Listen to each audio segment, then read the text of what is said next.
Welcome everybody to the Bucky Call. It is September 30th or October 1st, depending on where you are. And we're continuing our journey through Critical Path together. And I'm very happy to have Anne and Manu here. And so, Anne, how are you doing? What would you like to take away from today? Hey, thank you, Joe. Glad to be here, definitely.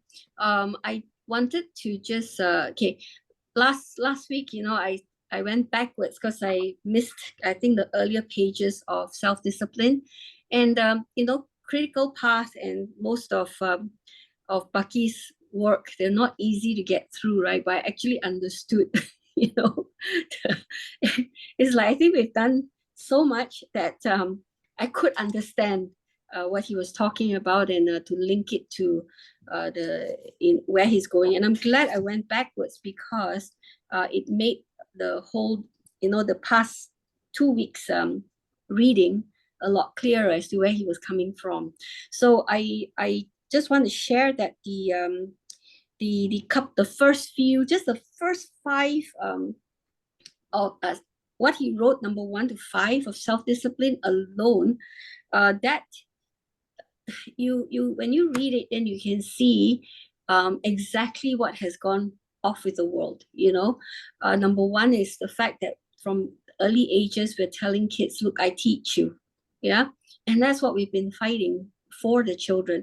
But with Bucky saying like that, I can actually put that forward to parents and the teachers to understand the damage that gets done. But what he does is he talks about it and brings it forward to the adults, right? We know that it's kids. The adults are talking to the kids, right? And they're teaching. For us, we're doing it this way. We teach kids the way they want to learn, not the way adults think they should be learning. But there's another layer on top of that. It's more that, the whole entire childhood is I teach you. That means you don't have anything that you can learn on your own. So it's only the adults who can teach you. That extra dimension is very powerful. And the other one he went on to was talking about, okay, you know how we have to do unto others as others would do unto you. And but the adults telling, oh no, the world doesn't work that way. You literally have to, you have to take care of yourself. You have to, every man for himself, sort of thing. So that in itself has created a lot of in the children when they hear discrepancies like that, they don't even know it, but it does mess up. It does mess up how they look at life. Yeah. Then you see that the wavering when they make decisions. Why can't you see it? Like that this is the right thing, or do the right thing. Yeah, not do things right kind of thing. So that was really powerful when I went backwards, because it is a struggle. And it's one of those things I've been thinking about, because sorry, I'm laying it down here because I need a solution on this one. Our next school that we're opening, the theme is an entertainment school, right? So that the kids love, whether they're on YouTube as a social influencer or something, or even when they become good at sports, they will be looked up to, and therefore they will influence people. Hi, John. Hi. And yeah, so yesterday I was out at a concert by one of our top local singers, and along came with us is an American. He grew up with Black Eyed Peas, the singers in Black Eyed Peas. So, and he is a celebrity streetwear designer in US, right? So he deals a lot with the Hollywood and the celebs in US. So there were some things that he said that really I need to rethink how to position that. He said that, okay, we were just talking about Johnny Depp and Amber Heard, right? And the horror. I was watching the Netflix. I was like, what?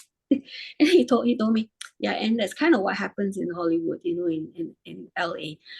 I was like, okay, so we if I'm gonna do this celebrity school thingy, I'm gonna have to make sure whatever we're talking about here in our Sunday chats have to be front and center because they have to do the right thing, and they must be able to stand up and choose the right things when they're pressured, as in because when it comes to fame and all that, right?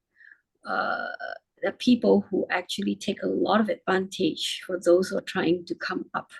So there has to be another way to come up without having to go through that kind of something for me to chew upon. And so yes, that's that's what I'm looking forward to today. Okay, so yeah, Manu, how do you feel, and what do you expect to take away today? Feel good. Welcome, John. I was in Toulouse this morning. It's still dark out. I don't know why. This summer doesn't seem to be coming to Cape Town. So we still have rains and it's cool, relatively. With regard to what I will expect, I will just say one thing here. Bucky, you have systems and processes. Kelly will always say that. You have a system, you must have processes. And system is, as we say, systemic. So it is the system is like along the lines of a principles. But the way you go about it, processes, is more of insight and more of, I would say, personal. You can put your own style on the processes. And to put in style, you must have self-discipline. What is your path? So self-discipline to me is very, very, very important. And you look at every wise person, every really successful person have got self-discipline. That is, you tested your method and you find that that is the best suited to your personality and to the way you are.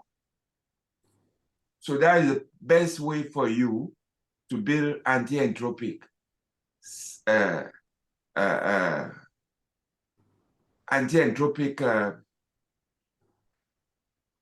would say, processes in order to go from point A to point B in a way that is anticipated.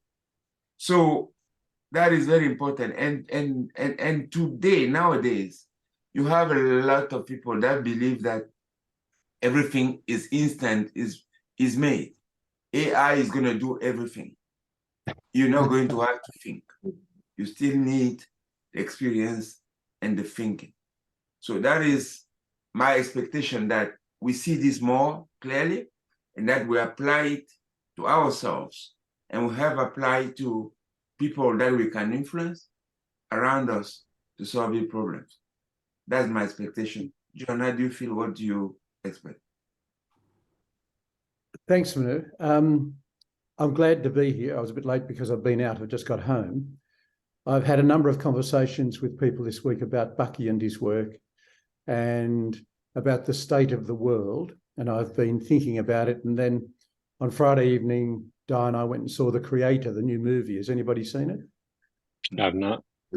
It's very interesting. It's apparently produced by the producer of Star Wars, but in a nutshell, it talks about AI and that part of the world, in this case, the US, which is frightened of AI and tries to stamp it out.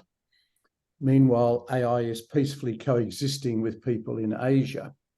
And the movie's leaning, my assessment is that it's more pro-AI than those who are anti-AI. In the end, it suggests that the robots are more intelligent and sensitive and compassionate than the humans. And it's about killingry and livingry, so there's a lot of Bucky in it. But I'm going to go and see it again because there are a lot of messages there, and I'm sure I'll get more out of it on a second viewing. But I was just thinking about the nature of the world, and if I think back 50 or 60 years, it was a simpler, more ordered world. People had more confidence. They trusted people in authority. They trusted doctors and lawyers. They trusted politicians.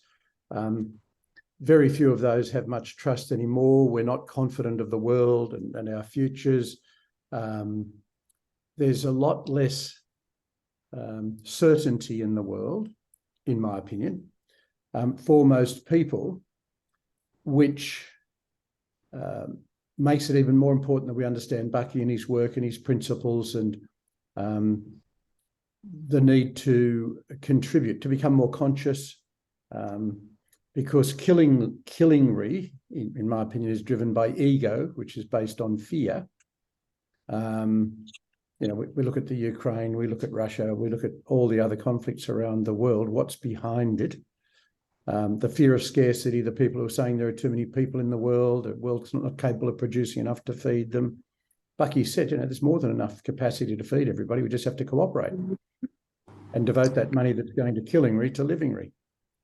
So I think it is a critical time for the world, and I think it's really important that each of us gets as clear as we can about what is important and how we can contribute to a better world and how we can assist in educating ourselves, and then discussing things in a rational manner with others. So, it's been a week of a lot of thinking and being exposed to some quite new ideas. I wasn't sure what I would experience when I went to see The Creator. It wasn't what I expected, but it's a very thought-provoking movie. So, and as I say, I see lots of Bucky through it, and there's been lots of discussion about Bucky and his work during the week. So yes, I'm just keen to learn a little more this week and hopefully maintain my consciousness through the following week. So Joe, have you gone yet? I've not. Okay, so Joe, how do you feel and what do you hope to take out of today? I feel okay. I have a lot on my plate. It's been raining here all week as well. As I was just telling Anna and Manu, my father's fallen ill, and we'll see how serious it is. But I'm remaining hopeful, and so as far as that's concerned, that's on my mind. But I'm happy to be here with all of you. It means a lot. So I think that some of the things that you've already touched on are some of the things that I was thinking about anyway. Specifically, John, actually, will be attending a conference on AI ethics for a couple of days that talks about AI ethics and how it relates to not only humanity, but also to all sentient beings, and as well as the environment itself. So I think that's really, I'm excited about that. And I also think that what you said, Manu, it's pretty interesting when you're talking about processes being inside, and that we can make them our own, and how self-discipline actually fits into that. The reason why I was just talking about that is that I was just in a conversation literally a few moments ago where we talked about how there are generalizations, which sometimes are appropriate, but then there's an individual level where generalizations are no longer appropriate because they're processes. They're your individual interactions that you have with another person. So the way you interact with another person, you have to have self-discipline, but you practice temperance and a lot of the other virtues that are actually help us work together in social harmony. And I think that's one of Bucky's principles.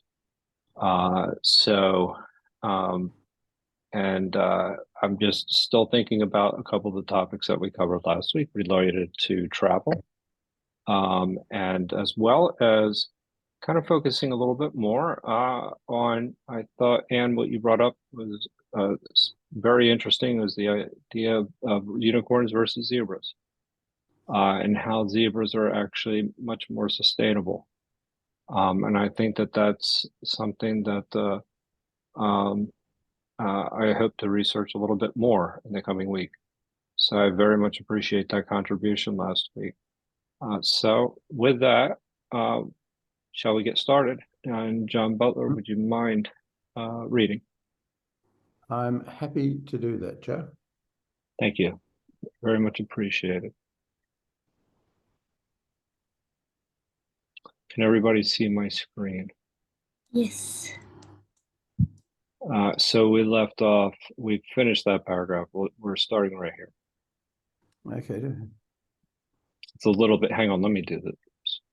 Yeah. Oh, actually, I don't know if yeah, let me,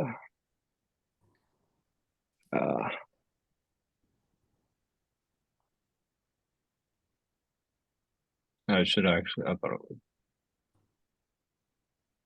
But it's okay. There we go. So you have done that? You're up to few who know me? Few who know me. Yes. Yeah. Few who know me or of me, over and above friends familiar with my 1917 resolution to faithfully document the life of an individual, and my 1927 resolution to conduct a lifelong experiment with that individual, are cognizant of the reasons governing adoption of several important stratagems within my personally conceived and adopted grand strategy of self-disciplines, though these have altogether governed the last half century of my 85 years and as yet continue to do so. In 1927, I designed the experiment strategies in a manner that seemed to me most probable to prove clearly that all the irreversible gains for all human individuals that I set about to produce could not be accomplished as conceived and initiated by business corporations, political states, academic, professional, labour, or any other social groups, no matter how powerfully rich, well-informed, well-intentioned, or well-armed they might be. I was concerned with the unique cerebral faculties, conceptual metaphysics, and physical articulatabilities integral to and operative only within the inventory of one single individual's human functioning. As I initiated such a lifelong operation in 1927, it was evident to me that within the extant world-around socio-economic milieu, the physical resources essential to the reduction to physical realisation and production of the individual's invented artefacts could only be legally acquired in three ways. One, within the USSR, only by first persuading the Communist Party leaders that my concepts were either superior to or compatible with theirs, and thereafter waiting on their relative priority list for half a century until the first 10 of their 5-year plans had been completed. In February 1933, 5 years after my strategic decision to rely on socio-economic precession, which I will explain a few paragraphs later, an emissary of the USSR Planning Authority, visiting the USA in connection with Henry Ford's Dearborn School for USSR Engineers, told me that the Soviets thought well of my industrially to be produced service-rented air deliverable scientific dwelling machines, the Dymaxion houses, but popular knowledge of their potential before the time when production of the resources essential to their manufacture had been adequately supplied to inherently prior tasks in the sound organisation of their industrial economy would, if known of in Russia, generate impatience for their realisation. This would be a psychologically upsetting factor. Ergo, Dymaxion houses would not be brought to public attention until after 1980. So my 1927 decision to carry out their research and development in the USA, where technological evolution permitted such an initiation, was valid. 2, within one of the great dictatorships, I might gain the physical means of realising my technological artefacts by first persuading the dictator that he's only militarily Sustainable plans should be abandoned because they were diametrically opposed to my concepts, not pursued. 3, within the remainder of the world, I would acquire the means only in exchange for cash money or services. This brought me once more to the number one strategic question. How could the initially moneyless, creditless, physical facilities lacking individual succeed in realistically demonstrating that the invented artefacts not only could be practically realised, but that their use would substantially increase the economic, technological and social advantaging of all world around humanity and would not be inherently limited to advantaging only minorities. I saw that 20th century money was an economic invention that could be manipulated, for instance, through the Federal Reserve Bank and its control of its member banks' rediscount rate, or again by the banks loaning to already powerful organisation large blocks of the money of many small depositors to enhance the advantage only of the few through profitable exploitations of the many's needs. As mentioned in an earlier chapter, since Malthus, 1810, it had been assumed by all the world's political ideologies, even as it is even today, that there is a fundamental and lethal inadequacy of life support on our planet, wherefore poverty and misery for vast millions of humans have been accepted as unavoidable. Wherefore the first universally assumed law of survival only of the fittest had given historical rise to various political ideologies as ways of coping with this fundamental inadequacy, each convinced that the ultimate proof of which ideological group is fittest to survive can be resolved only by periodic trial of arms. Politicians' effectiveness is dependent on the degree of growth of their ongoing authority. Since there is no sustainable equilibrium in a 100% efficient, ever-regenerating physical universe, the politician of the moment who has gained greatest effectiveness is the one whose gained authority is as yet increasing, i.e. the brightness of whose star is waxing. Once their authority becomes visibly less, they are on the way out. The same is true of the money-making private corporation executives. They must play company politics to ever progressively augment personal authority. No matter how altruistic a public image they may attain and maintain, both the budding or full-bloom politicians and corporate executives must secretly have always on highest priority the increasing enhancement of their own public image as well as of their own financial credit. Whether public or private, professional or amateur, their own kudos building or maintenance requires that both the politicians and corporate executives forever be attempting to favourably reform the viewpoints of others regarding their particular organisations. To do so, they are forever proposing to reform the organisation commanded by those others whose prerogatives they hope to acquire. Far different from the politicians, corporate executives and religious leaders' strategies was the new non-competitive course I took in 1927, that of reforming only the physical environment through artefacts, such as increasing safety and decreasing accidents by engineering improvements of motor vehicles, while also providing overpasses and bank turns for the vehicles to drive on, instead of trying to reform the vehicle drivers' behaviours. I planned to employ the ever-increasing and improving scientific knowledge and technology to produce ever more effective human life-improving results with ever less investment of weight of materials, ergs of energy, seconds of time per each measurable level of improved artefact performance.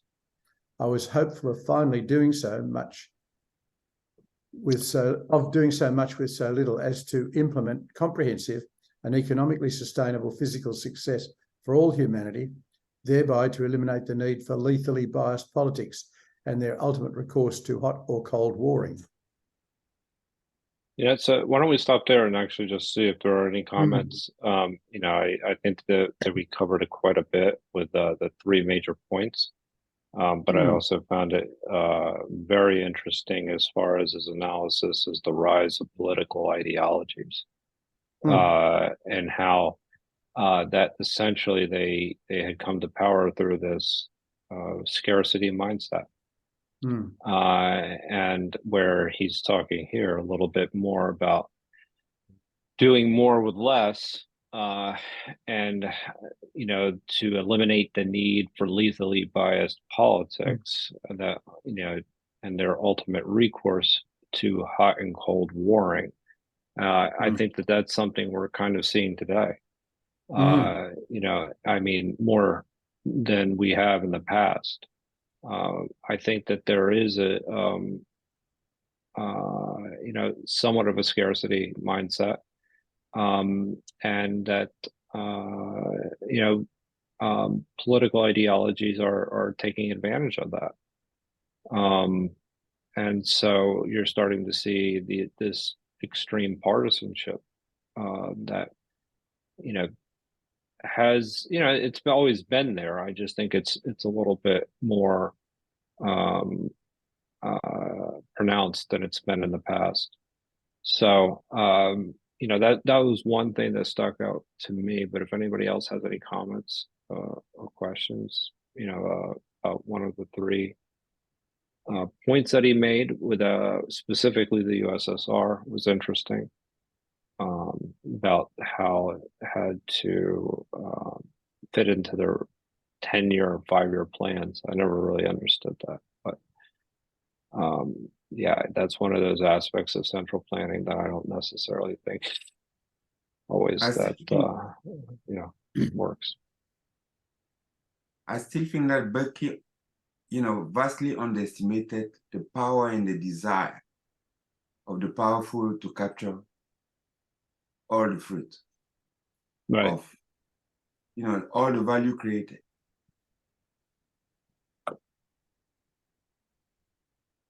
By the applications of those principles.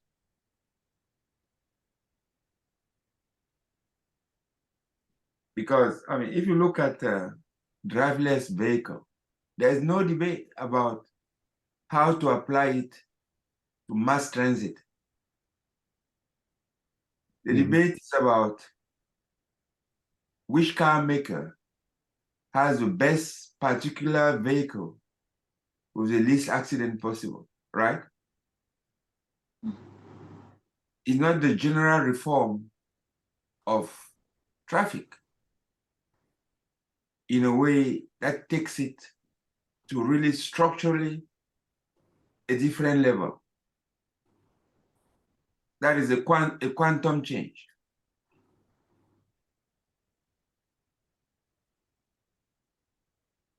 Is the same thing as to when they were fossil fuel. What do we use them for? Do we waste them in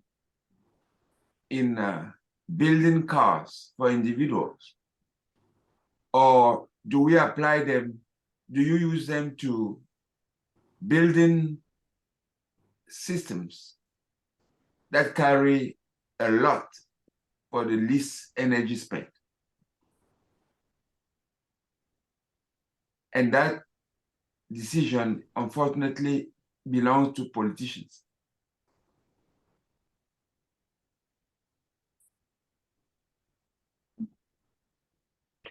Yeah, I very much agree with you, Manu. I think that the ability to make systemic changes reside in the hands of a few, and that those few do seem to have only their interests at heart. And I think that that's one of our biggest issues that we're kind of currently facing, specifically wage stagnation and things along those lines. But just coming back to what you were saying about automobiles or cars,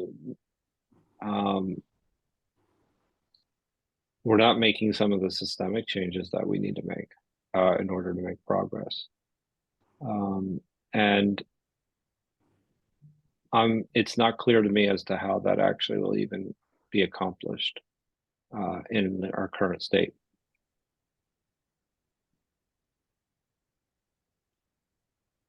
But I firmly, I agree with you. I mean, even, Bucky was making cars safer, but what was the fundamental change. Sorry if my phone keeps making noise. But if anybody else has any comments, if not, we can continue to read. Say Okay, again so- your question.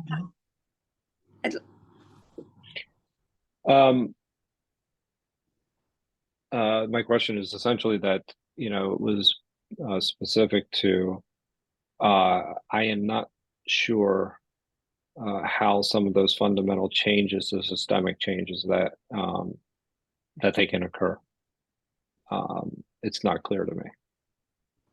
So, Well, the direct, to me, answer to that, Joe. Can I do the direct answer to me is that if you can make it in such a way that the cost of owning is much more than the cost of renting, right. that works. So like a Georgism model? Yeah, I mean, that to me, that was the objective of Berkeley.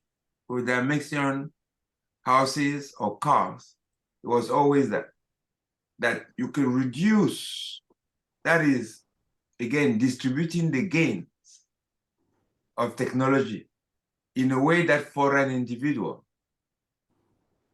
the idea of owning is much more expensive than just renting.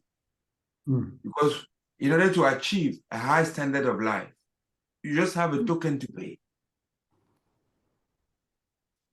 Using those things that facilitate your living, that make the standard of living very high. That's socially what it is, the equation. Today, the equation is this one. To own via money manipulation is artificially cheaper than to rent. Right. I think there's more to it than that, Manu. If you take the car as a very good example. So what Bucky was saying is, I want to make it safe. I want to make it as efficient as possible. I want to manufacture it with the minimum amount of material and make it available in the most effective manner possible. Now, if we think about cars, they're a good example because for many people, the car is a status symbol. It's an alter ego. Why do you buy the $500,000 car when a $50,000 car would safely and satisfactorily transport you? You're looking to show that you can afford it. Singapore's a good example of that, isn't it, Anne? Particularly when you think about the level of taxes on cars by the government. People are buying a $500 or $1 million motor vehicle, not for transportation. They're buying it to display wealth and social status, and that enables the government in Singapore to collect a lot of revenue.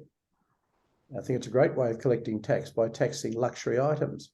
They also have a very effective public transport system. So if we can get clear about what people really need, they need transportation, they mean needs of moving themselves and other things. Part of it is identifying what it is people are really looking for and buying. And so, if we can have driverless vehicles and one will turn up within 5 minutes when required to transport you, you won't need a garage with your home, at least for your car. Because as long as it's reliable, as long as it turns up, somebody else maintains it and provides it and it's affordable, do you really want the job of cleaning it, servicing it, maintaining it? It would be much more effective if we had a communal transport system, and that's more easily done with driverless electric vehicles and very good public transport. But part of it is identifying the person who'll spend $500,000 on a car isn't interested in the least expensive and most efficient motor vehicle. So it's partly identifying what it's really about.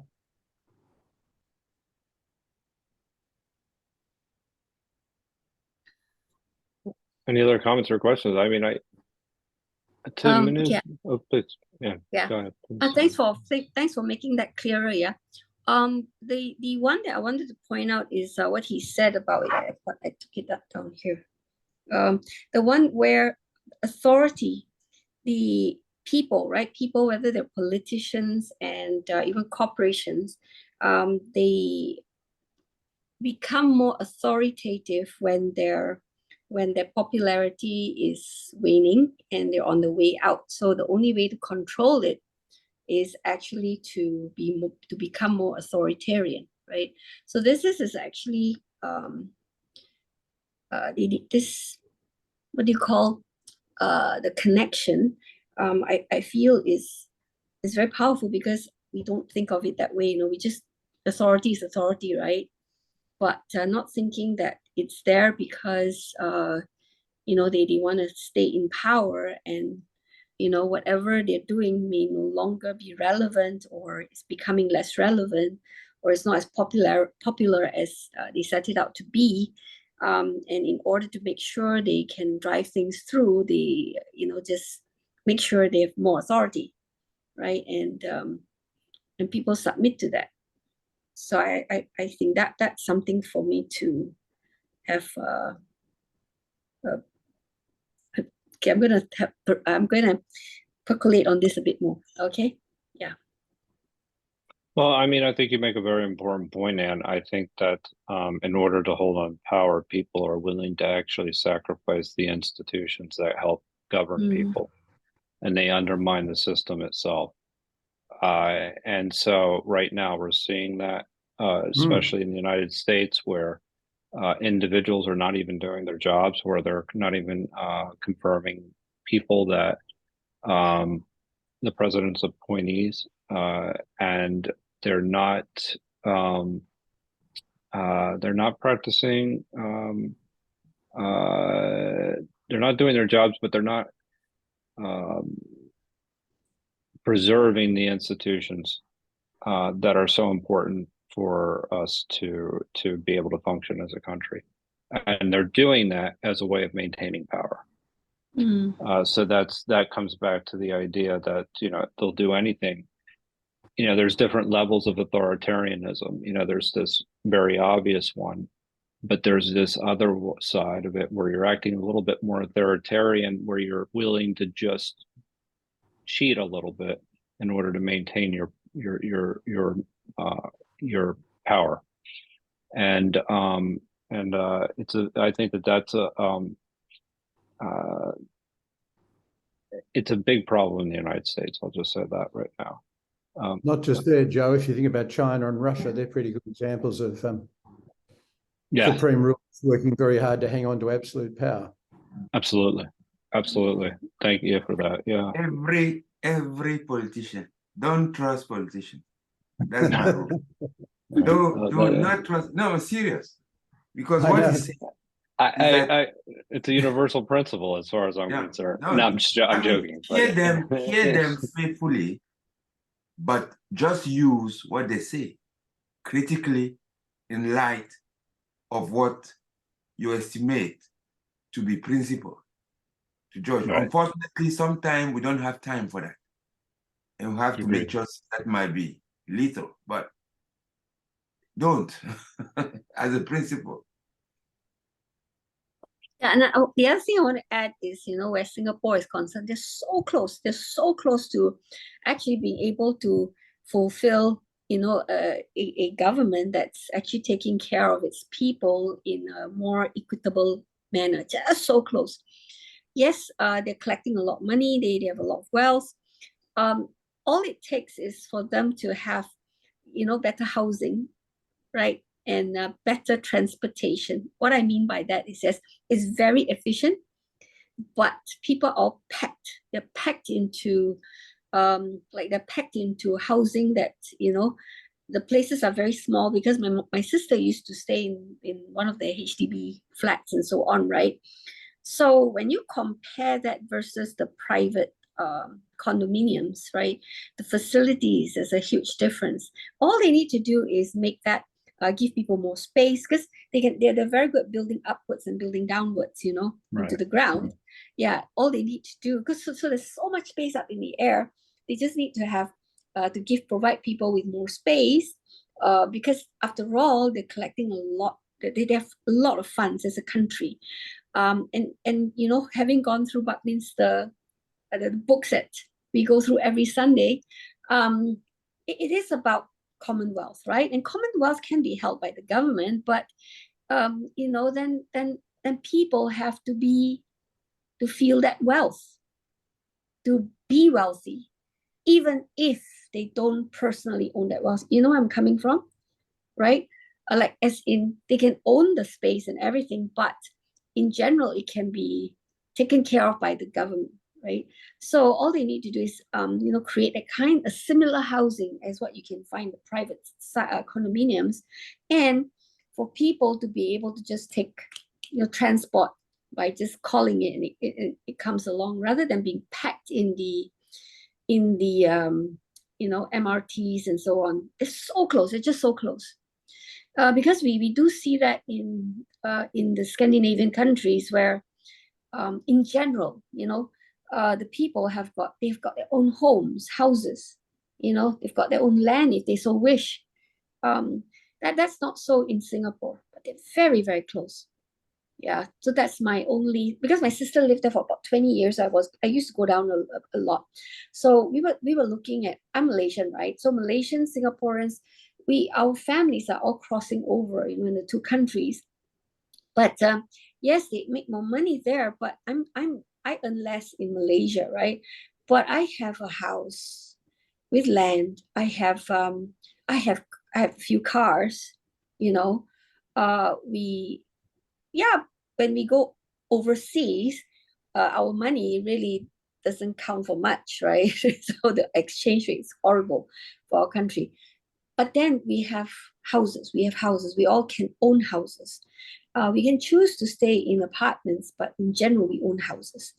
And so it's like, yes, it's good there, but over here, the few things that we literally need critically to be able to function economically, to have a good home, and having a car to move around. And whether we own the car or not, really, I'm not so fast. But there are quite a number of my friends, they choose not to own cars because it is now cheaper to just get a Grab. Yeah.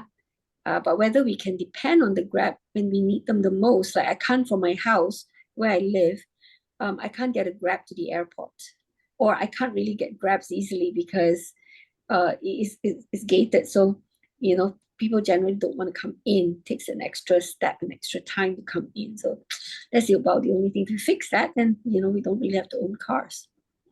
Now, just to put it out there. So it's just so close, the neighbors. Yeah. Okay. Thank you, Yes, Anne. Thank you. There's some things that I want to come back to after, you know, I think that there are some really great comments. But we'll continue reading, and then we'll come back to some of the comments that were made, because I thought they were excellent. So with that, we'll get started. The big question. Go ahead. No, that's Big it. question. I'm saying we start reading on the big question. That's why.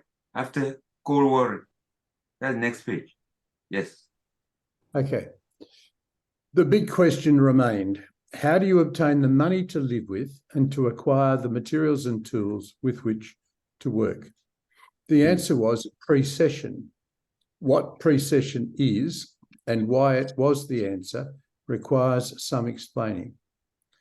When we pull away from one another, the opposite rigid disc ends of a flexible water-filled rubber cylinder, the middle part of the overall cylinder contracts in a concentric series of circular planes of diminishing radius, perpendicular at right angles to the line of our pulling. Okay, yep. So this is rubber and it's full of water, and we're pulling away at the ends and it contracts in the center. Yep, got it. When we push towards one another on the two opposite ends of the same flexible water-filled rubber rigid disc-ended cylinder, the center of the cylinder swells maximally outward in a circular plane perpendicular at right angles to the line of our pushing together. Right. When we drop a stone in the water, a circular wave is generated that moves outwardly in a plane perpendicular at right angles to the line of stone dropping. The outwardly expanding circular wave generates at 90 degrees a vertical wave that in turn generates an additional horizontally and outwardly expanding wave, and so on. Right.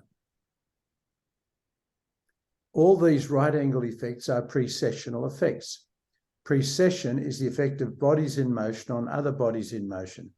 The Sun and Earth are both in motion. Despite the 180-degree gravitational pull of the in-motion Sun upon the in-motion Earth, precession makes Earth orbit around the Sun in a direction that is at 90 degrees, i.e. at right angle, to the direction of the Sun's gravitational pull upon Earth. Right. The successful regeneration of life growth on our planet Earth is ecologically accomplished always and only as the precessional, right-angled side effect of the biological species' chromosomically programmed individual survival preoccupations. The honeybees are chromosomally programmed to enter the flower blossoms in search of honey. Seemingly inadvertently, but realistically precessionally, this occasions the bees' bumbling tails becoming dusted with pollen at 90 degrees to each bee's linear axis and flight path, whereafter the bee's further bumbling entries into other flowers inadvertently dusts off, pollinizes and cross-fertilizes those flowers at right angles, precessionally to the bee's operational axis. So too do all the mobile creatures of Earth cross-fertilize all the different rooted botanicals in one or another precessional right-angled inadvertent way. Humans, as honey, money-seeking bees, do many of nature's required tasks only inadvertently. They initially produce swords with metal forging, developed capability, which capability is later used to make steel into farm plows. Humans, in politically organised, group fear-mandated acquisition of weaponry, have inadvertently developed so much more performance with so much less material effort and time investment per each technological task accomplished, as now inadvertently to have established a level of technological capability which, if applied exclusively to peaceful purposes, can provide a sustainable high standard of living for all humanity, which accomplished fact makes war and all weaponry obsolete. Furthermore, all of this potential has happened only because of the at 90 degrees realised, generalised technology and science side effects or fallout inadvertently discovered a special case manifest of the scientifically generalised principle of precession. At the 1927 outset of Project Guinea Pig B, I assumed that humanity was designed to perform an important function in the universe, a function it would discover only after an initially innocent, by trial and error, discovered phase of capability development. During the initial phase, humans, always born naked, helpless and ignorant, but with hunger, thirst and curiosity to drive them, have been chromosomically programmed to operate successfully only by means of the general biological inadvertencies of bumbling honey seeking. Therefore, what humans call the side effects of their conscious drives, in fact, produce the main ecological effects of generalised technological regeneration. I therefore assume that what humanity rated as side effects are nature's main effects. Sorry. I adopted the precessional side effects as my prime objective. So preoccupied with its honey money bumbling has society been that the 90-degree side effects of the century-old science of ecology remained long unnoticed by the populace. Ecology is the world around complex intercomplementation of all the biological species' regenerative intercyclings with nature's geological and meteorological transformation recyclings. Society discovered ecology only when its economically sideways discards of unprofitable substances became so prodigious as to pollutingly frustrate nature's regenerative mainstream into support. society's surprise discovery of ecology in the 1960s constituted its as yet realistically unresponded to discovery of nature's main effects, ergo, of precession. It is a safe guess that not more than 1 human in 10 million is conceptually familiar with and sensorially comprehending of the principle of precession. In 1927, I reasoned... Why don't we stop? Sorry to interrupt, sure. John. Yeah, I think that this is actually a very important place to stop. So I see Manu, actually you want to make a comment, but I do as well. Yep, sure. I do have one first question. Have we understood what precession is? Fundamentally, or feel it, or felt it? Have we felt it? Have we understood what it is? I believe I have some idea. I mean, Okay, this is the first time I'm having some inkling as to what precession is. It's been 2 years, I think we've been meeting.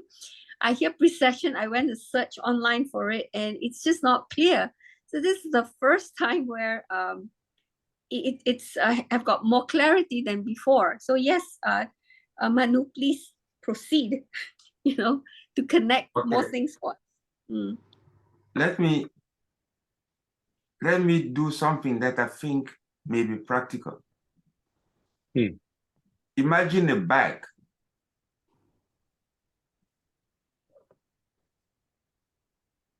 And balls in a bag. What does the bag do? What does it remind you of? You have a bag. Yeah? A container? Yes. But if you have a container, what does it mean? Hold something. It holds things means together. It's finite. Very good. Say it again.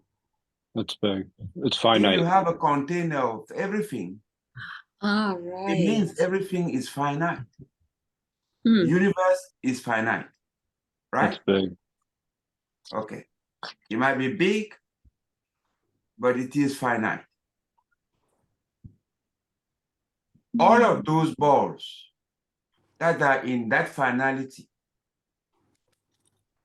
is a kind energy, right?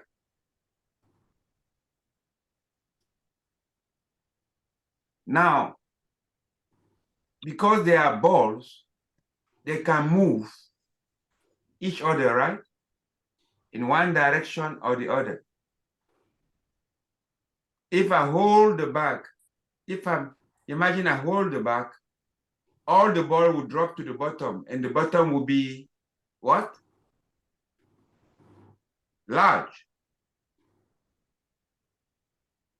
The top will be small, isn't it? Yes. Right. Okay. So you have the notion of minimum, maximum, isn't it? Right. Minimum The system. system can be minimum, maximum within. So in the system, you have a minimum and a maximum. So you have a micro and a macro. Right? Yeah. But that in itself, from the local perspective, cannot happen at the same time. Do we agree? If I'm a ball, I cannot see the minimum, I just see one at a time.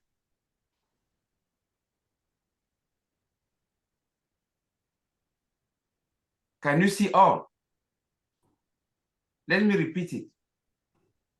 Universe is finite. Universe is moving. So it's not solid. If I hold, I'm one of a ball, I'm migrating to one end on the other or the other. So I will only realize that I'm in maximum or I'm in minimum. I cannot be in maximum and minimum at the same time. Do we agree to that? Right. So if I cannot be in maximum and minimum at the same time, what does it imply? It implies that there is a cycle and there is timing. So there is time and timing. Time is a cycle. Timing is how do I locally position with regard to that time. So I'm having here the four-dimensional conception and view of a world, but that cannot be all comprehensive at the same time in regard to me. I've got to construct that, what it is, in a way that I understand it systematically.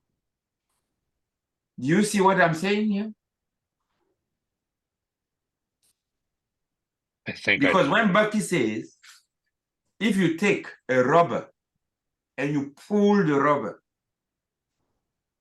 in the middle of it, it becomes minimal in terms of diameter, and towards the end of it, it is maximal, isn't it? In that direction. We have in a, I don't know what figure it is, the figure 21. You have a rubber and you pull the rubber. It is minimum in the middle and maximum at the end. Did you see that? Mhm. Yep. yes. Okay. So if you inflate it, if you push it, you push the poles together, it becomes maximum on the width, on the circumference side, in the middle, and the direction, the dilation of it is minimum, right? Because you are pushing this way. It grows that way.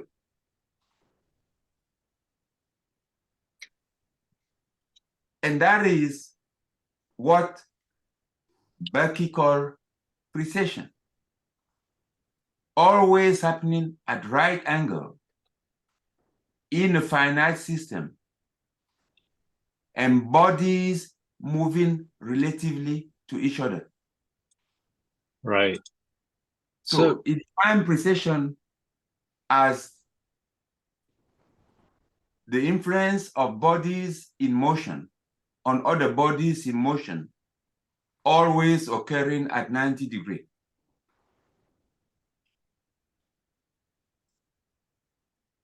You define it somewhere, right? Precession. Yep. Okay. Yeah. So I just wanted, yes, I just wanted to put in what it is, what is underpinning, is that you have a finite system, it's true, but you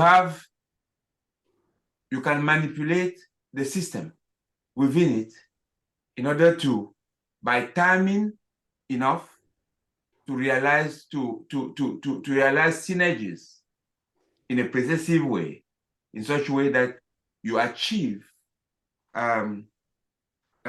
what does he call it? Everless, evermore with everless. What's that? Precession. Ephemeralization. Oh, ephemeralization. Ephemeralization. Yeah. Yes, yes. So you can, if you know, just imagine that by timing properly, you can always your whole life live maximally, right? In a maximum phase. Can you do that? Can you see that? Yes. By being aware that the minimum exists, there is a minimum phase, there is a hidden, that it exists, and adopting self-disciplines and ways, processes that are appropriate, you can achieve a smooth of your standard of living in a way that it just, stays as high as it will ever be using other principles, not adhering to principles. It means as a person, let's just take it one practical thing. You are a trade, you are, let's just say you want to make money. Let's just put it. I'm not saying that is what it has to be. You can be a trader, you don't sleep. Right? Because you're always Right. trying to catch all of the things. You will realize you will make a lot of money, but it's not regenerative, isn't it? Is it regenerative? Because you didn't allow your body to rest. You can do same by having association, cooperation with the many, and then being, for example, if we fought as a globe, so sometime in Asia, people are sleeping, using less energy. And energy is at the speed of light. That energy could have been used somewhere else where people are alive. Not alive, no, people are awake. So you are focused on the transmission of energy from one place to the other for use for the betterment of the whole. That is fundamentally different to what we have today, where you have capacities in these silos being idle for a while because the particular people in that area are just sleeping. They are not awake. Not aware. Yes. But it requires cooperation. And cooperation is very difficult to have. People have to be educated and understand that by cooperating, the outcome is better for everybody and better than for any individual.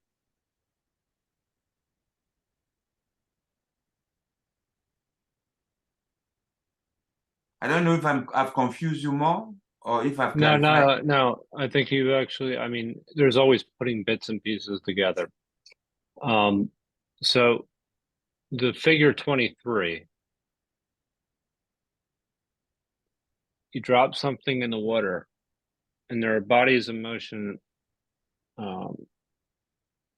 against bodies of motion. Yeah.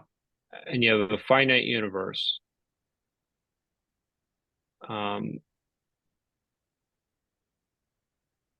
It means you are harnessing energy. You drop and energy expands laterally. But you will come back in the finite system. Shouldn't you be able to predict like particles in that system? That's exactly what it is. It is about measuring ever precisely. Then It requires being able to measure very timeously and very precisely. For example, Bucky always take the example of a disc or hammer thrower, where you build circular momentum to a certain point and you release in a linear momentum the body in order to land at a maximally precise point. In the Olympics, you want to land at the maximum. That's your objective, right? In order to win the gold medal. Do we say that? yeah. In the Olympics, the athletes want to land the body maximally in a defined direction in order to be the winner of the gold medal. So precision means understanding that you can harness energy to be used in a certain way for maximum result. In a desired way for maximum result. Manu, can you repeat that? Precession is understanding that you can harness the flow of energy. Slow down, please.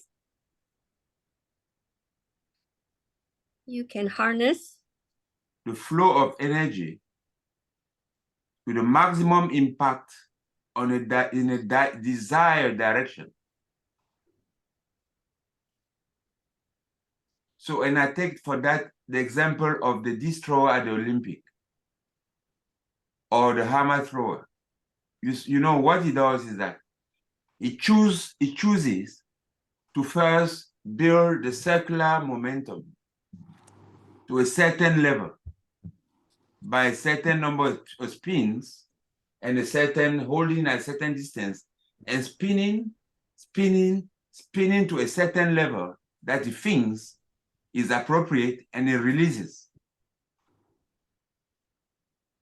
If the judges are in the front relatively, but you release it the other way, the effect is catastrophic. You must release it timeously in such a way that the body travels in a direction where it's going to be measured and the farthest possible. Does it make sense? It does. But Manu, is that precession? Because my understanding of precession is it happens at right angles to what you're doing, and that generally you are unable to predict.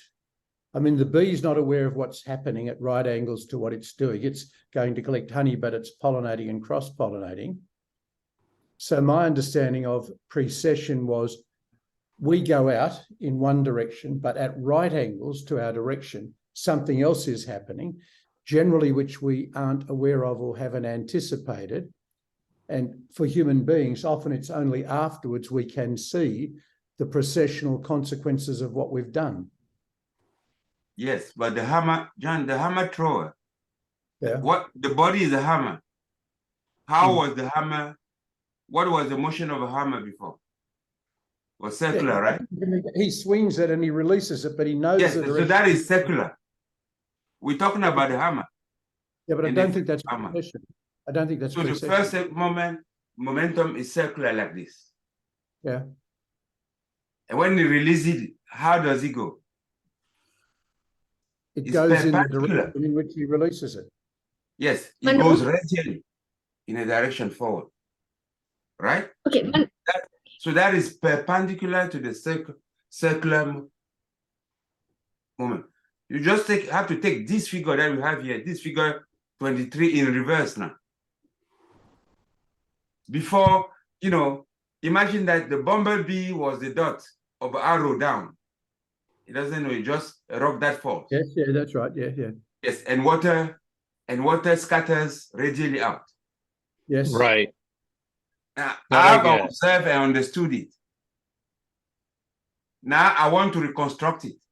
I want to now to direct the bumblebee to the nest to make honey for me. So I do this in reverse. Mm. So I start with building the radial, and then the consequence of it will be that a bumblebee is going to travel back to the nest where it's going to be producing a lot of honey for me. So that's what the understanding is. And that's why Bucky, in his illustration of precession in many books, he uses the disc discus straw. Have you seen it in, if you take cosmography and even on many books, he uses that example. I would be surprised that it doesn't come up somewhere here.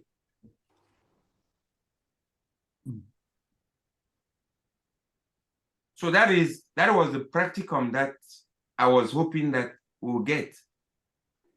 Because when you talk about influence of body on emotion on other body emotion, to me, you don't grasp. People don't grasp exactly what it is. It comes from the finiteness and the polarity within that finiteness of the things that are in. And one of those thinking, that is positioning in a way that it maximizes or it not optimizes, let's just say maximizes, because that's what, doing the more with less. Yeah, But that's in exactly what beneficiation, it is. yes. Manu, I Yeah. just want to say you've just done something very exciting because you've just made it clear why are the significance of precession. Okay, because human beings are honey money seeking bees, right? So in order for us to successfully do that, is we are looking backwards at this precession, right? The water, the stone dropping into the water and the thing radiating outwards is to look outwards and kind of work backwards. That means we are deliberate about what you're talking about is the time and the timing thing, right? Because for the hammer thrower, it is the timing of when to let go, right? So therefore, for us to, like, say for instance, the honey beekeepers, right? I just found out just yesterday, someone was telling me that there is this one guy in the city, right? In the city and in the residential area, the suburbs, he has got seven hives in his house. Okay, we're living in the city. So what he did was his bees may not have enough access to flowers, right, in order for 7 hives to thrive. So what he does is he goes out into the neighborhood and he plants flowers. He just keeps on planting flowers in his neighborhood, and so now he has enough flowers for his bees to thrive in his house. So that is what you mean by looking at the ripples, right? And then you kind of work backwards. And so I think that's what he did, right? So my friend was sharing with me, he even got her, said that, you want to experience something amazing, you just listen and you just take his instructions and just follow to the T, right? And he just got her to stand still, not move, and release the bees, right? And the bees came out in swarms, and she just had to stay still. And he said that if they just come to you, they'll land on you, they'll sniff, and then after that they'll just fly off. And that was exactly what happened. But she said the sound of the bees just swarming around her was it was an experience. And I kind of thought about the vibrations that the bees kind of make as they buzz, right? And this is nature, and therefore it's life, and therefore the waves must be life-giving. It's like it, because we're made of water, right? We're made of water. So I'm just going a little bit further than what I understand of precession, but it's just the whole experience of it. And I'm like, okay, I can see the buzzing being being something that is like amazing, because it's literally, if it's around you, it's also vibrating the water, because we're all made of water, right? And so okay, just ignore the last bit, but I'm just thinking that but the part about working backwards was he actually went out there to provide the environment for the bees to produce the honey. And that would be, in order for us to solve the problem of honey money seeking bees, to solve, okay, wait, there's something else here. Give me a minute. Yeah, going backwards. It's how do you obtain the money to live with and to acquire the materials and tools with which to work? So the answer to that is we work precession and understanding precession, and we work backwards. Yes. Yeah. So yeah, another illustration is this. Well, Precession is minimum 4-dimensional. You see, the honeybee is going here around this thing. And I'm a human. The only way I can see the real effect of the honeybee here is for me to do this, to come on top here. You get me? I've got to go perpendicularly to this. I have to travel this way in order to see all. Because if I'm here, I can see there and there. Mm. Do you understand what I'm trying to say? This is happening. This is spinning all the time like this. Mm. But me thinking is to go in final back to where we were. That's what thinking is. To design a track to go from final where we want to be back. That's why we talk about dreaming first. Or Michael Gerber is about you dream first and then you do things backward. So the only way to dream, to do that, is to imagine what it is and to build it backward and to travel backward before going forward. And that is four-dimensional. That is introducing teleology in our construct, right? So precession existed. Becky didn't invent precession. What Becky did was to discover precession. Mm. And to use it then, when you discover it, you start using it into your construct. So that's why there is finite, that's the universe. In the motion, it goes, it expands and it contracts. That's one way. And then, because of our experience being in, because they expand and contract, there are phases. And then we phase it. That phases is time. We put timing on it in order to have a comprehensive understanding and therefore mastery of how we can use it. So, maximum, minimum.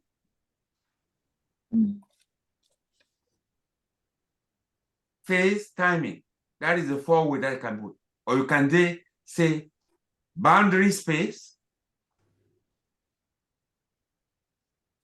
flow, and feedback or something like that. But you have to understand that at least in those four directions in order to use it. Okay, I've distracted enough. No, I mean I think it's I mean this is on my oh yeah, I'm not on mute. No, I think that this is the more I hear about precession, the more I start to understand it. And I actually felt like this critical path actually walks through it probably as clear as anything else that I've seen thus far. So I mean, I very much appreciate you stopping and explaining that to us, Minna. So what does it? Sorry to interrupt you. What can Earth do to the sun? What does the Earth do to the sun? Earth can only be Earth for the time that the sun is what it is. Right. And Earth will become a black hole that is eating the sun. You understand that? No. We are star builders. We are fixing energy on this Earth.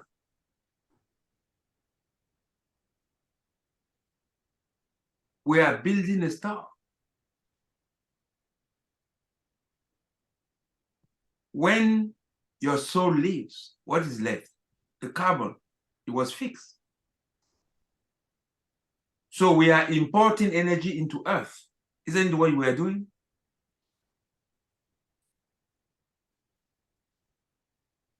We are importing energy from the sun into Earth. Yes, yes. We are building another star. Okay. So the Earth is what it is today, but it will eat the sun. But for the time being, it cannot eat the sun. It can only be the Earth. That's small stuff. You still haven't got it? No. Okay. I'm Look gonna at have the to listen. processes at the level. What does the sun give? The sun is giving. Energy. I get that part. Yeah, Energy, yes. I get But the that earth is part. taking. Yes. Right. It's small, it's very small, but we taking. Yeah. Taking. We die, we all die, we are buried. That is energy buried. And we keep on taking from the sun. The sun that we have today was once a little earth. Are you saying that the sun is losing energy every time it radiates out to the Oh, planets? yes. Yes, it's radiating. The sun is losing energy to black holes. So you mean there'll come a point where the energy will completely be lost to Yes. it radiates out? Ooh. It's perpetual. It is eternally regenerative. There's eternally flow of energy from suns to black holes. That's the whole general concept. And black holes are going to become other suns. Generate, and then it goes again. Eternally regenerative. Don't be afraid by your small scale to thinking about the cosmos in a way that makes sense.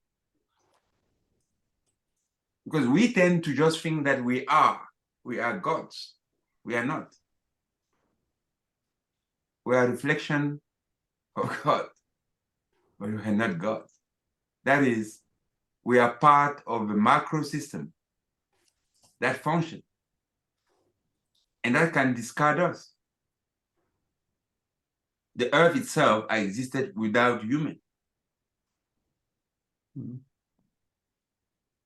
It is scary sometimes, but that's the way it is. And we have to accept it. If you don't accept it, you torment yourself your whole life. That's what it is.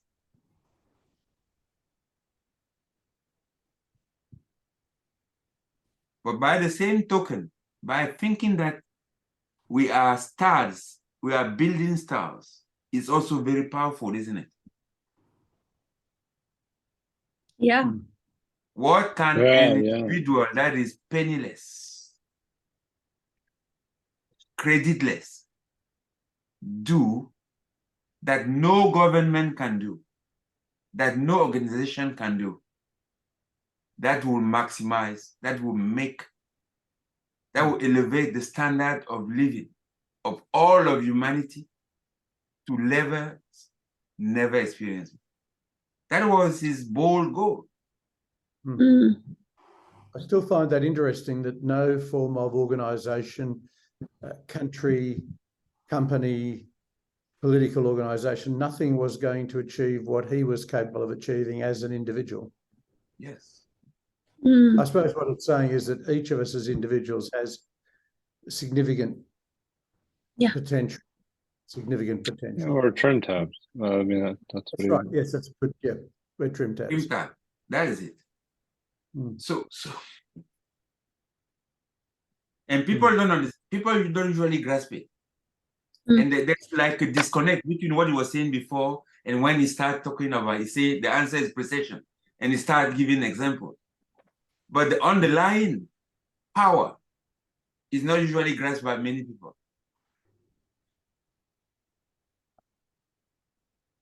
Okay. Thank you, Manu. You've just given us I mean, for me, it's like two huge things that I'm taking away today, you know. It's brilliant. And I'm gonna think about this as well because I think remember we were talking about you may have to change the environment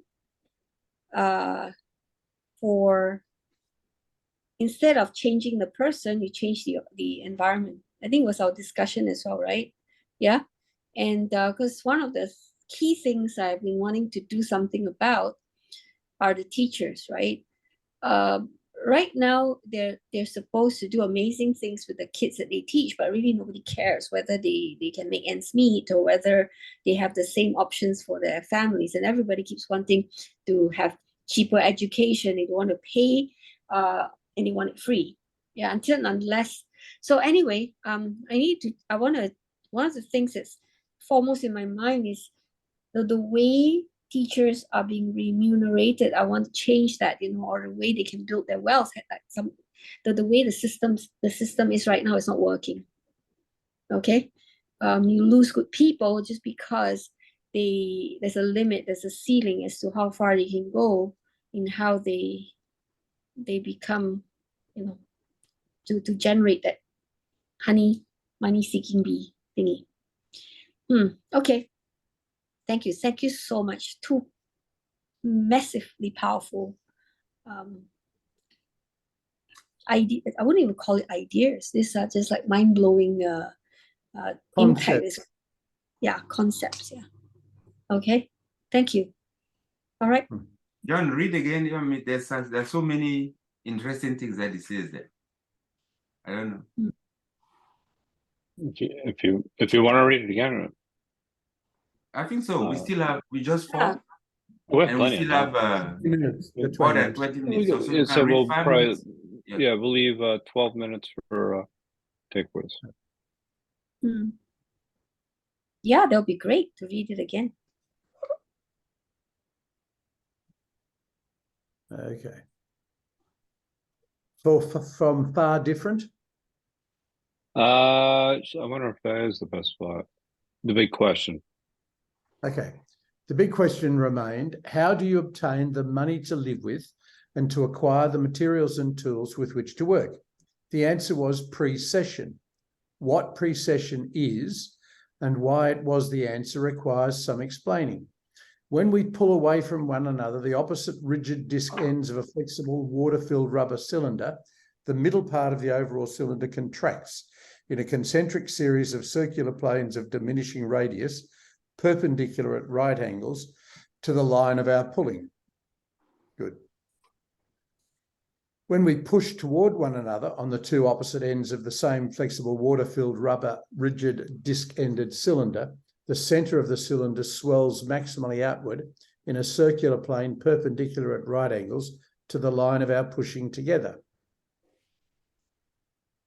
When we drop a stone in the water, a circular wave is generated that moves outwardly in a plane perpendicular at right angles to the line of stone dropping. The outwardly expanding circular wave generates at 90 degrees a vertical wave that in turn generates an additional horizontally and outwardly expanding wave, and so on.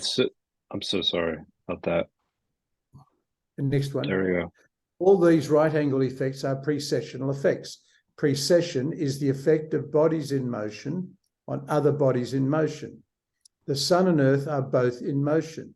Despite the 180-degree gravitational pull of the in-motion sun upon the in-motion earth, precession makes earth orbit around the sun in a direction that is at right angles, i.e. that is at 90 degrees, i.e. at a right angle to the direction of the sun's gravitational pull upon Earth.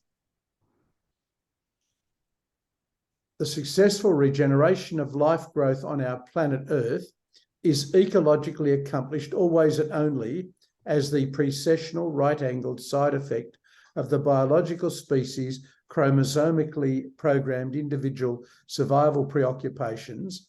The honeybees are chromosomically programmed to enter the flower blossoms in search of honey.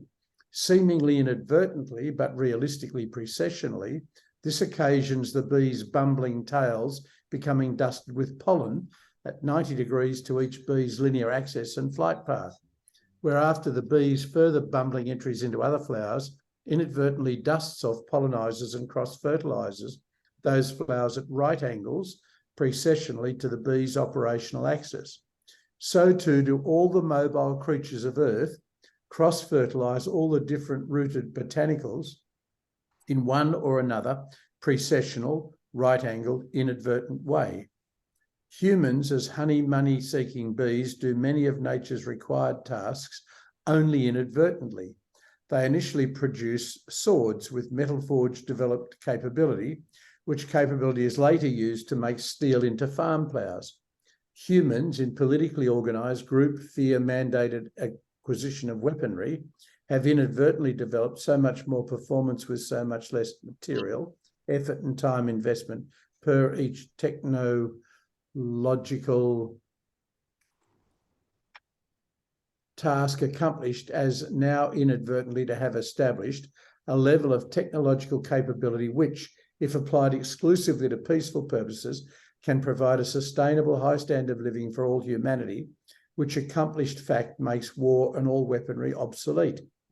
Furthermore, all of this potential has happened only because of the at 90 degrees realised, generalised technology and science side effects or fallout inadvertently discovered as special case manifests of the scientifically generalised principle of precession.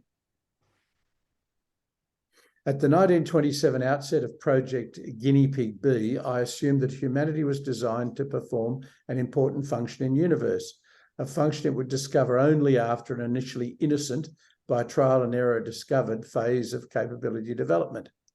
During the initial phase, humans, always born naked, helpless and ignorant, but with hunger, thirst and curiosity to drive them, have been chromosomically programmed to operate successfully only by means of the general biological inadvertencies of bumbling honey seeking. Therefore, what humans called the side effects of their conscious drives, in fact... Sorry about that. Wait, I'll find it. Side effects are nature's... main effects, yes. Yes. Of humanity rate, side effects are nature's main effects. Yep. I adopted the processional side effects as my prime objective.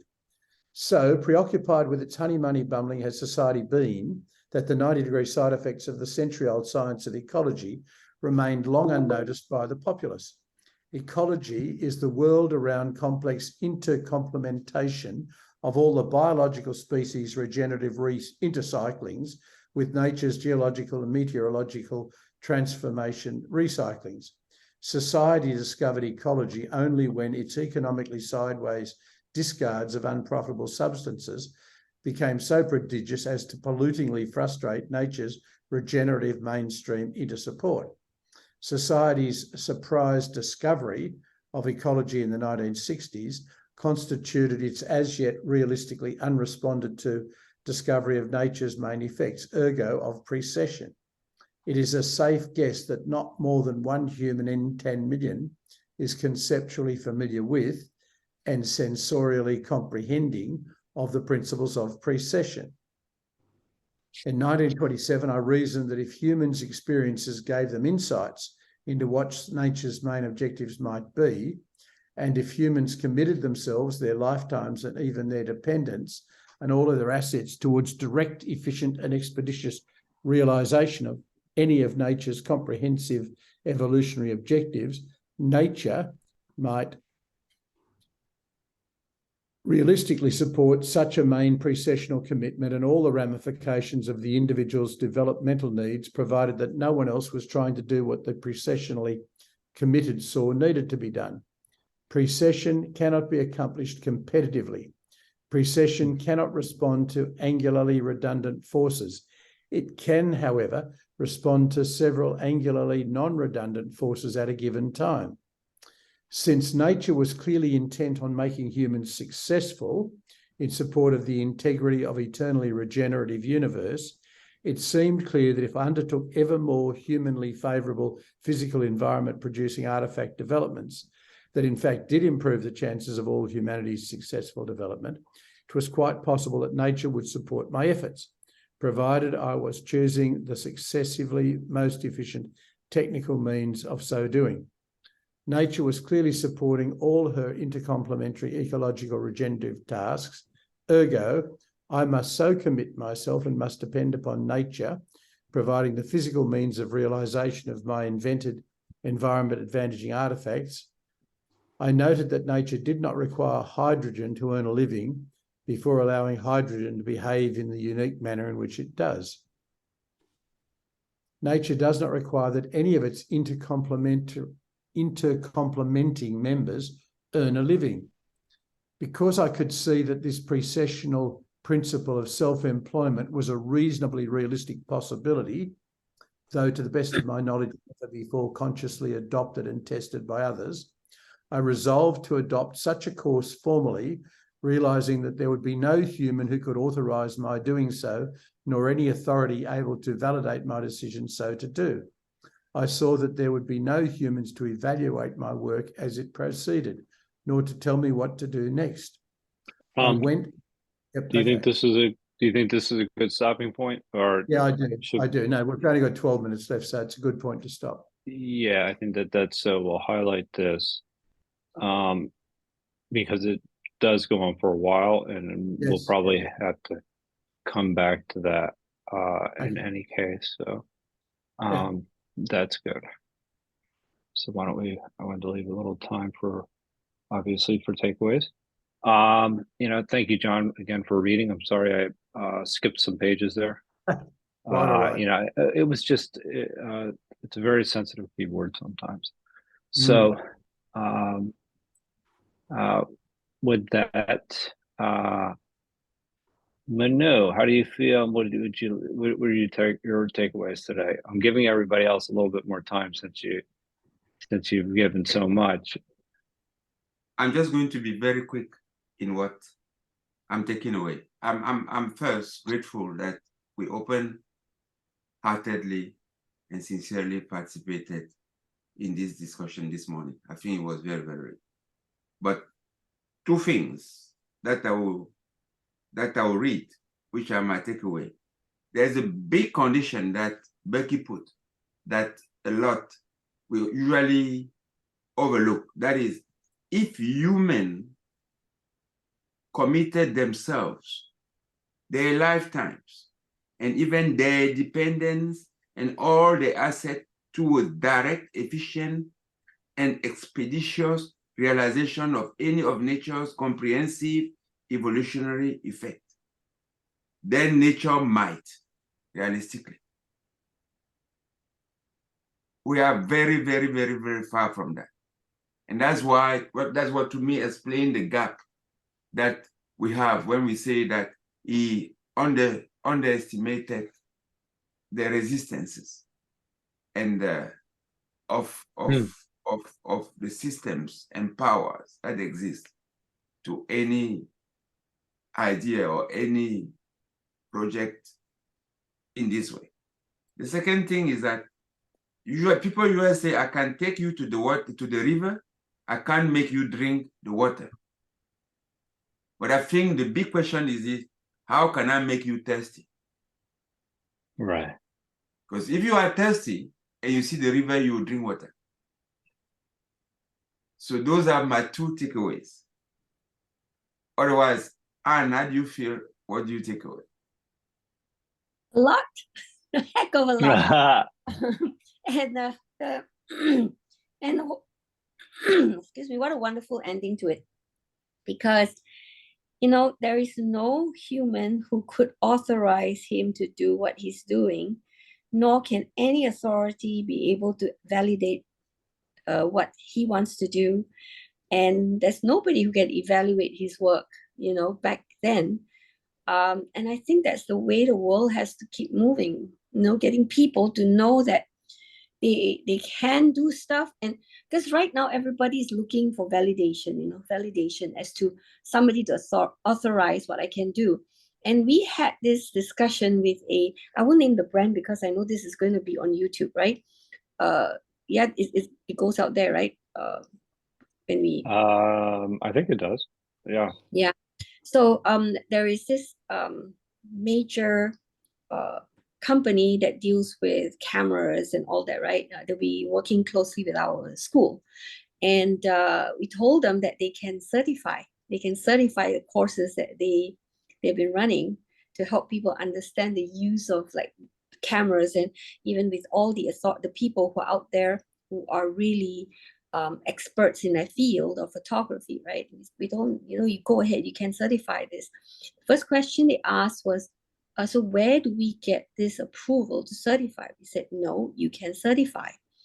And so it was like, wow, you mean we can do that? I said, yeah. And then they want to talk to us further. Then, can we do this outside of this country? I said, sure, you can, you know. But it never occurred to them that they could. So, and I really am very excited for this company and to see where they can go with it, because it's time that they realize they're the authority. Okay. And people who do amazing things and they drive technology and whatever forward, there is no authority to approve, because all the parameters, even in our government, to approve new things that come along, there's nothing there to allow for that. You know, one of my students' parents, they've been dealing with health products. Okay, primarily theirs is on what you call probiotics, right? And they've developed it to a point where it's used medically by hospitals and doctors and so on. And I remember the mom telling me a couple of years ago, every time they bring the products that they have to be you know, to get approval from the medical, you know, the Ministry of Health, right? It's really difficult because it doesn't fit into any parameters that are already set. So this is really powerful right there. How do you make people realize that? So thank you very much, Manu, Joe, John. Today has been phenomenal. And that's my takeaway. So John, Thanks, Anne. how do you feel? What did you take away? Some things I'm clear about, some things I'm more confused about, so that's probably good. I think I have been reminded yet again that what each of us chooses to do, if we're endeavouring to optimise our ability to contribute to a better world, is really all we can do and the most important thing we can do. Yeah. So if each of us can find our gift and our passion and do our best to make some small improvement, then that's really what it's about. So no matter how we might struggle at the time to understand, if we're pursuing a passion, if we're doing something that's improving the lot of those around us, then that's what we're here for. So, yep, the brain's ticking over. Yes, I'll keep thinking all week, and who knows what I'll encounter during the week. So, Joe, how do you feel at the end of the session, and what do you take away? Feel very good and very fortunate. I thank you, everyone here, actually being here this evening. It was a very pleasant evening for me, pleasant distraction. So I really do. I sincerely appreciate everybody being here. It's comforting because it's, you know, we're here every week, and yeah, so it's good. You know, there's a lot of things that I took away, and I really liked what actually you added at the end, John, is that you know, it's the idea of finding unique gifts and seeing how we complement one another. And you know, I think that Manu's unique gift is his mind and his ability to share incredibly complex topics and be able to explain them much more simply than Bucky did, and that's the truth. So I think that you know, from that perspective, what I try and do is just take a little bit away more each time, a little away each time, like whether it be with a more complex concept like procession, and understanding that it's the interrelationships of patterns at 180 degrees. So I think that that's an important point for me. There's other than 180 degrees, I'm sorry, not 180. So I misquoted there.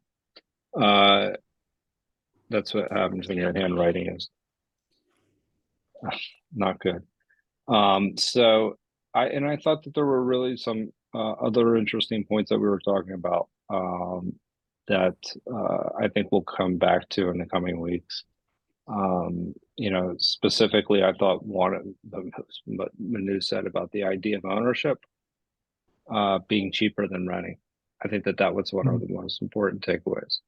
I think about this in terms of, I've been thinking about this a lot lately, is that there's capacity a lot, and in these commercial buildings in the United States specifically. And many of these cities are struggling to convert these buildings because they don't necessarily convert simply to apartment buildings. There's a housing shortage, and there's a lot of laws on the books, and these buildings are highly complex. So now the cities are creating subsidies in order to